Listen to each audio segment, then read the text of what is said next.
Good morning, everyone. First, I want to take a moment to congratulate President Donald Trump on his historic win in Iowa, earning more votes than all the other candidates combined. The people of Iowa spoke loudly and clearly, echoing the sentiment felt throughout the rest of the country. America is rallying in support of President Trump to save America and fire Joe Biden. Yesterday, I had the honor of meeting with Israeli Ambassador Herzog. This past Sunday marked 100 days since the Hamas terrorist attacks against Israel, the bloodiest day for the Jewish people since the Holocaust. House Republicans will continue to stand unequivocally with Israel. House Republicans passed a robust aid package under Speaker Mike Johnson's leadership, and yet Joe Biden and Chuck Schumer continue to fail to deliver support to our most precious ally. This week, House Republicans will welcome hundreds of thousands of our constituents proudly participating in the March for Life. The most important and meaningful title I have ever had in my life is Mom. We will continue to fight every day to ensure every baby has the sacred opportunity of life, liberty, and the pursuit of happiness.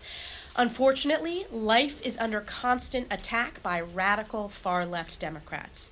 There have now been over 88 recorded acts of violence and intimidation against pregnancy centers, churches, and pro-life organizations by far-left activists. These facilities were set ablaze, defaced, and vandalized. And what have we heard from Joe Biden and Democrats in Washington? Silence. Under the leadership of House Republicans, we passed the Born Alive Abortion Survivors Protection Act and a resolution condemning attacks on these pro-life facilities, groups, and churches following the Dobbs decision. In continuation of our commitment to defending life, this week House Republicans will bring to the floor the Pregnant Students' Rights Act and the Supporting Pregnant and Parenting Women and Families Act to support critical pregnancy resource centers and provide necessary information to pregnant students combating manipulation by the far left's radical pro-abortion agenda. With that, I am honored to introduce one of my colleagues and friends and another mom in Congress, Ashley Hinson from the great state of Iowa, to discuss her bill on the floor this week. Ashley. Thank you, Madam Chair. Hello, everyone. It's great to be with you all straight off the Iowa caucuses. It was a busy couple of days, but I'm here today to talk about my bill, the Pregnant Student Rights Act. When Roe versus Wade was rightfully overturned last year, the next chapter of the pro-life movement began, and we were all given the opportunity to really strengthen our support for unborn babies and for new moms. And as a mom of two, this issue is very personal to me. When you're pregnant, there are a million questions going through your head, and pregnant women should be surrounded with support and resources. Unfortunately, pregnant women on college campuses are often pressured to end their pregnancies or risk academic failure despite Title IX protections that are in place. Women should never be told that they have to choose between continuing their pregnancy or getting their degree. My Pregnant Student Rights Act ensures that pregnant women on college campuses know about existing protections that will allow them to both continue their pregnancy and their education so that they are empowered to create the best possible future for themselves and for their child. I look forward to passing this key pro-life legislation with the support of my colleagues this week, and together we can save more moms and save more babies. Thank you. We will now go to our colleague Michelle Fishbach from Minnesota. Thank you very much. And I am excited to welcome all of those people who will be attending the March for Life this week. This administration is once again showing its true anti-women, pro-abortion agenda. This time, the Department of Health and Human Services has proposed a rule trying to deter TANF funding away from pregnancy centers and toward facilities that provide abortions. Pregnancy centers support expectant mothers and their unborn children, offering a wide range of support for mothers and families, well aligned with the intended purposes of the TANF program. Singling out pregnancy centers is putting a political agenda ahead of thoughtful policy proposals that preserve state flexibility while balancing the need for accountability.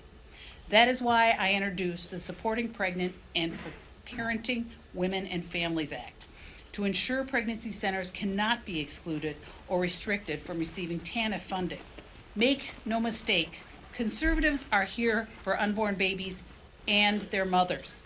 We want to ensure those moms are supported throughout their pregnancies and empowered to raise their children. Thank you.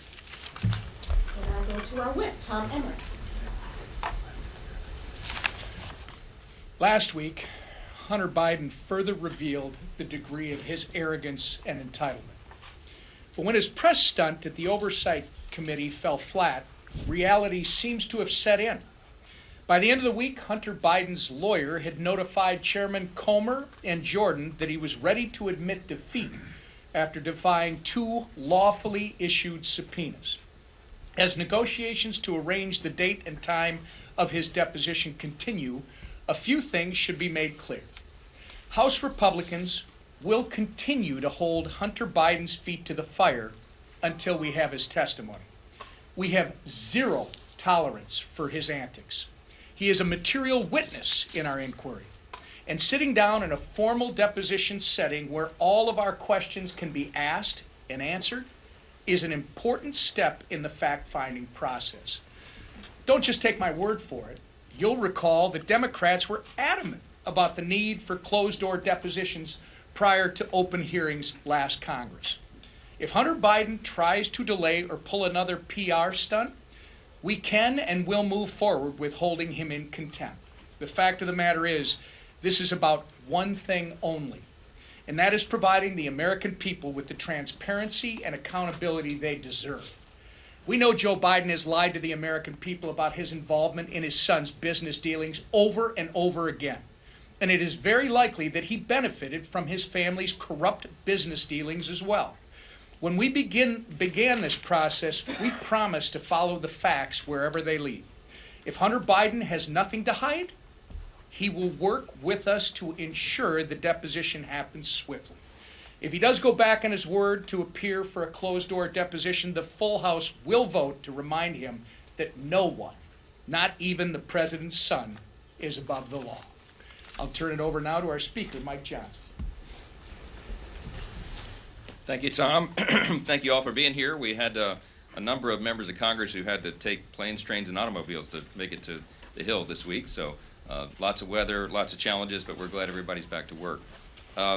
This week, as has been mentioned, we'll have hundreds of thousands of Americans who will also brave the weather and come here to Washington for the annual March for Life. And we're excited to welcome them here. We'll take this week, as we do each year, to remember the value of every single human life and reiterate what we boldly proclaimed in our nation's birth certificate, that all men are created equal, all people are, and all life is sacred, and that governments are instituted to protect the rights given to us by our Creator. That's what our nation's birth certificate says. We believe that it's important to stand by families during unplanned pregnancies, and you heard my colleagues here this morning articulate some of that. We want to make it easier for working mothers and moms and dads to start and raise a family.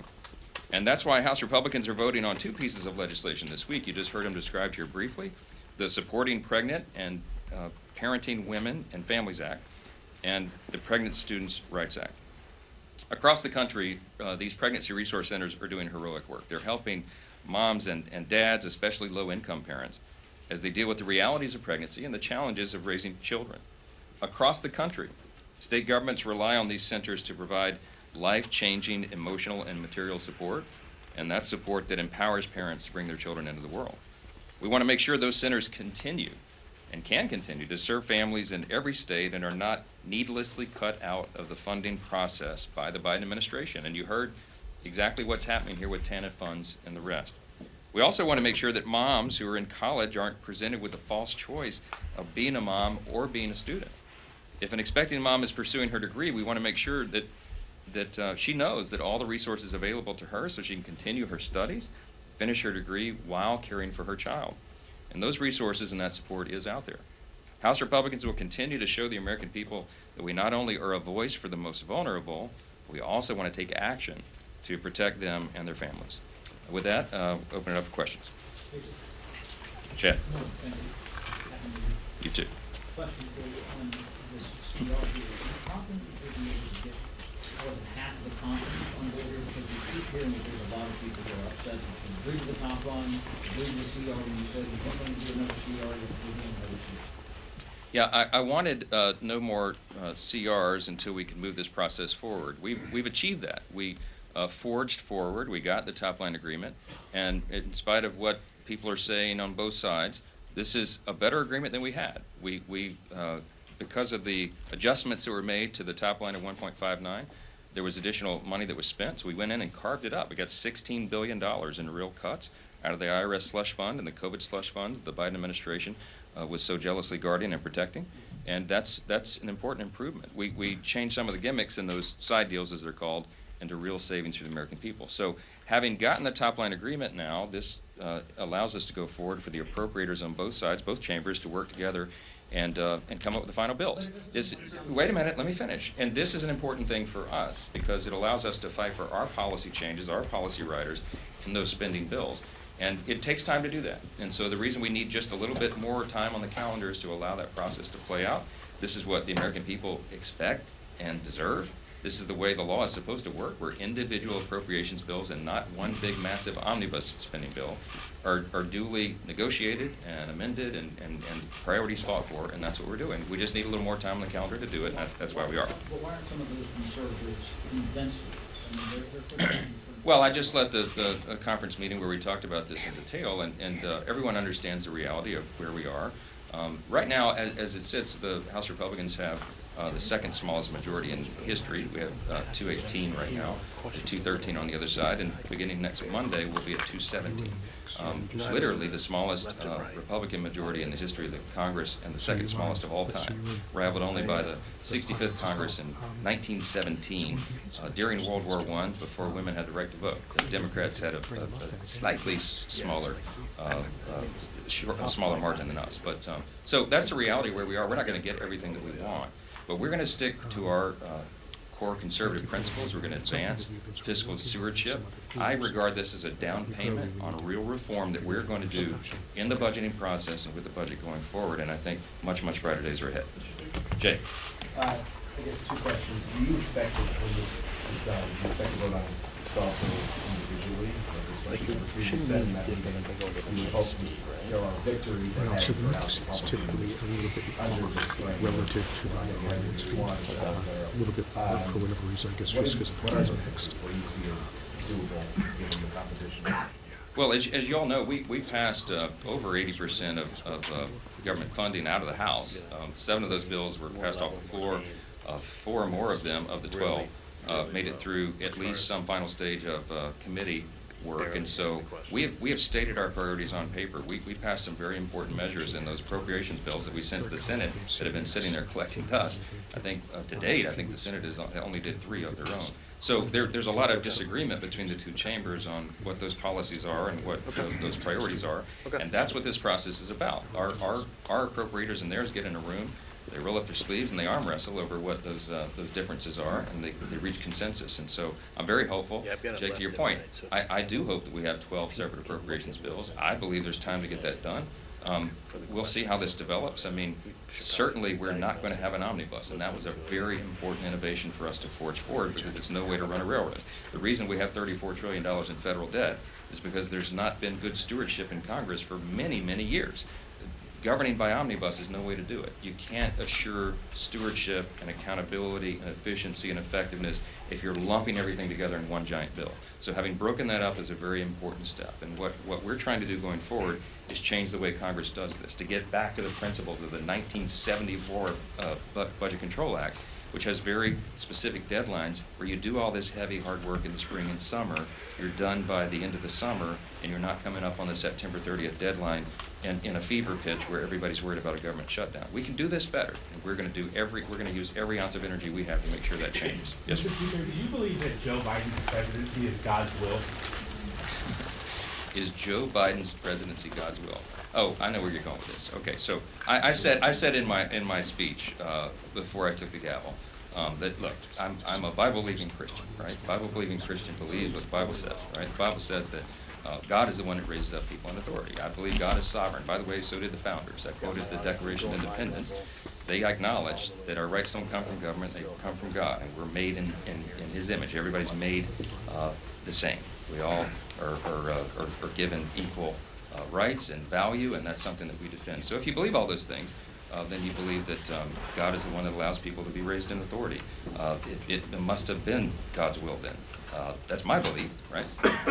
But I think that that a nation makes a decision collectively, because we're given the free will to do that, and I think we're going to make a much better choice as a country coming up in this election cycle. We're very much looking forward to that regime change. Yes, sir, John. Mr. Speaker, on the conversations around the supplemental, Senator Langford's made it clear that H.R. 2 will not pass the Senate.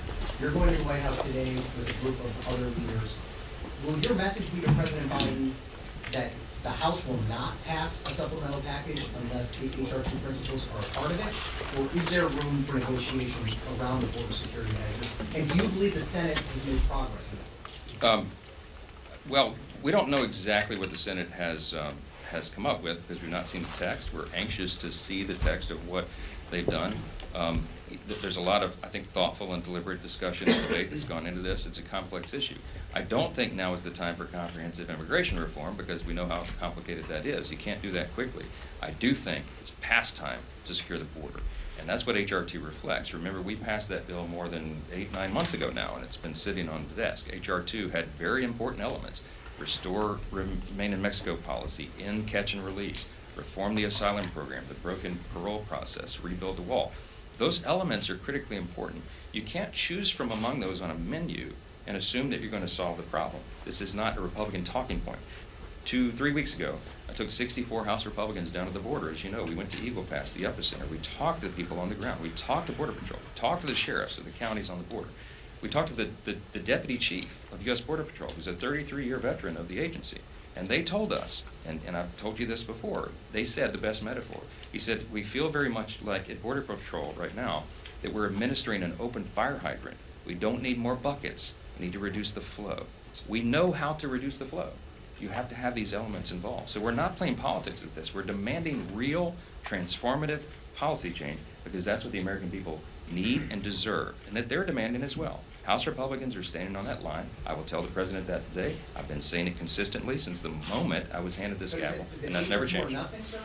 I don't care what you call it. I'm telling you that these elements are important in order to make the change that is necessary. No one should be playing politics with this. There's too much at stake.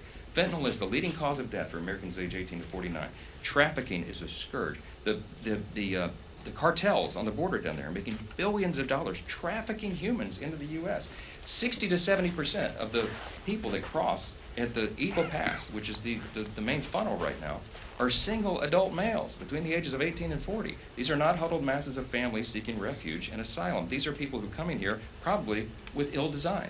Look, the human catastrophe cannot be overstated. The border is a catastrophe, and it has to be addressed, and you're going to see House Republicans standing and fighting on that hill because it's important for the country. Last question, in the middle here. Captain Swartz with notice. Follow up on the meeting with Biden this afternoon. I'm wondering specifically expectations and what you're planning to tell him when it comes to funding for Ukraine. Well, I'm going to tell him the same thing I've been saying from the beginning. With regard to Ukraine, we have requested, publicly, privately, in every forum, answers to the critical questions. What is the end game and the strategy in Ukraine?